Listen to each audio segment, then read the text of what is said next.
उत्तर प्रदेश के जनपद बहराइच में बाढ़ की समस्या एक बड़ी समस्या है, जिससे हर वर्ष भारी नुकसान होता है।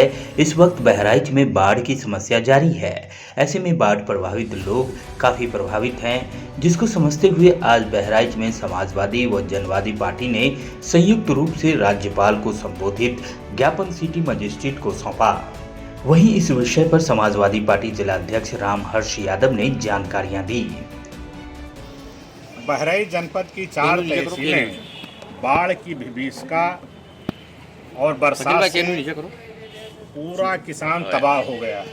उसकी धान की फसलें बर्बाद हो गई हैं। नदी के कटान में तमाम किसानों के खेत कट गए और खेत के साथ साथ बड़ी संख्या में किसानों के मकान कट गए, वो जमींदोज हो गए हैं और सड़कों पर महीनों से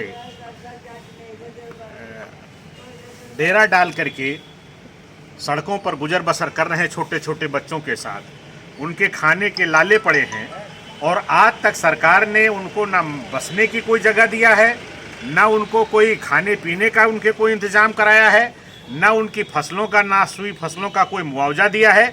इसी संबंध में हम लोगों ने महामहिम राज्यपाल जी को संबोधित एक ज्ञापन समाजवादी पार्टी और जनवादी पार्टी के तत्वाधान में मिल करके दिया है कि किसानों की समस्या बहुत कठिन है, इनका जीवन बहुत दुष्कर हो गया है। पूरा किसानों का कर्जा माफ़ कर दिया जाए, उनके खाने पीने का इंतज़ाम किया जाए और उनके जो मकान गिरे हैं, जो उनकी फसलें नुकसान हुई हैं, जो उनके खेत कट गए हैं, वो सारी की सारी भरपाई राज्य सरकार करे। इसी बात को लेकर के हमने जिलाधिकारी महोदय के माध्यम से एक ज्ञापन राज्यपाल को दिया है। कल मंत्री जी आए, जमीनी हकीकत नहीं देखी, उस पर क्या कहेंगे? देखिए, बाबा हैं, एक बाबा जी को शंख मिल गया था तो उसमें भगवान ने कहा था इसको बजाओगे उतना वो दे देगा। इन बाबा जी के पास जो शंख है वो बजता है लेकिन देता कुछ नहीं है। तब लोग पूछने लगे, बाबा जी आप शंख बजाते हो मिलता कुछ नहीं है।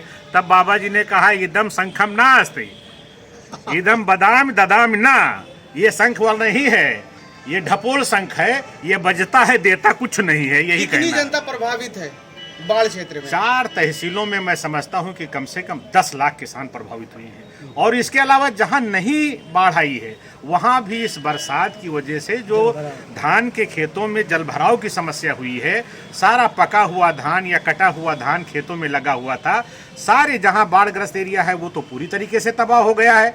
और 80% वहां भी नुकसान हुआ है जहां बाढ़ नहीं आई है, वहां के भी किसान पूरी तरीके से उनकी खेती चौपट हो गई है। अब प्रशासन क्या कह रहा है? प्रशासन कह रहा है कि भाई हम तो जब वो फसल का उनका कटवाएंगे और उसका निकलेगा यूरिस तब हम इनको मुआवजा देंगे। तो इस प्रकार तो आज भूखों मर रहा है आदमी, मुआवजा आप पता नहीं कब दोगे। 1 महीना पहले लोगों के मकान कट गए हैं, अब आज तक पैसा नहीं मिला है। समाजवादी सरकार में तीसरे दिन पैसा मिल जाता था इन सब चीजों का। बहराइच से नूर आलम वारसी की रिपोर्ट।